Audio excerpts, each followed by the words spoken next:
Hello বন্ধুরা, আজকে হচ্ছে রবিবার, 2024 সালের শেষ রবিবার। তো ভাবলাম একটু স্পেশাল কিছু করি, তাই বিরিয়ানি করব বলে সব জোগাড় টোগাড় করছি। বিরিয়ানির জন্য চালটাকে ভিজিয়ে রেখেছি, আর দেখো বিরিয়ানির জন্য মশলাটাকে আমি নিজেই ঘরে তৈরি করে নেব। বিরিয়ানি মশলা গুঁড়োনো হয়ে গেছে, এই দেখো সুন্দরভাবে গুঁড়োনোও হয়ে গেছে। এইবার চালটাকে রেডি করব। তেজপাতা, গরম মশলা দিয়ে আর চালটা দিয়ে তার মধ্যে একটু লেবু আর অল্প একটু তেল দেবো। লেবুটা দিলাম যাতে ভাতটা সাদা হয়। দেখো ভাতটা আমার সেদ্ধও হয়ে গেছে, একদম 80% মতন সেদ্ধ করে নিয়েছি।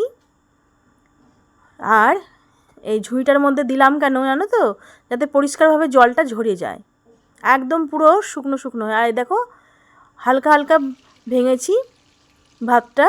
আর এদিকে আলু আর পেঁয়াজটা আমি ভাজছি। পেঁয়াজটা বেরেস্তা করব বলে ভেজে নিয়েছি। আর এই দেখো এবার সুন্দরভাবে চালটার একটা লেয়ারিং করব, ঘি, চাল, তারপরে ডিম আর বেরেস্তা সুন্দরভাবে দিয়ে এরপর দিয়ে দেবো একটু ধনেপাতা। আর মাংসটা কষছিলাম, আর এটা হচ্ছে জাফরান আর দুধ দিলাম, মশলাটা দিয়েছি আর সমস্ত কিছু একদম পরিষ্কারভাবে দিচ্ছি। আর দুধটা দিয়েই, আমি কোনো জল ইউজ করিনি জানো তো, দুধটা দিয়েছি। আর মাংসর কাইটা পর্যন্ত সেখানে দিইনি।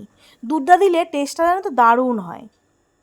পুরো লেয়ারিংটা দেখো আমার হয়েও গেছে, আটা দিয়ে সুন্দরভাবে করেও নিয়েছি একদম পুরো।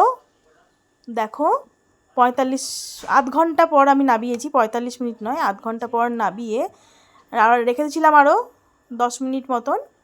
মোট 45 মিনিট পর আমি এটাকে খুললাম। দেখো সুন্দরভাবে হয়েও গেছে। ছেলে তো একদম পাগলের মতন করছিল, একদম সোনার ছেলে আমার। আর দেখো চালটা কেমন জুড়জুড়ে হয়েছে। চলো এবার সকলকে খেতে দিই। ভিডিওটা কেমন লাগলো তোমরা জানিও। আর এইভাবে বিরিয়ানি করে, ঘরোয়া বিরিয়ানি তোমরাও করে খেতে পারো, দারুণ স্বাদ লাগে। চলো খেতে বসিয়ে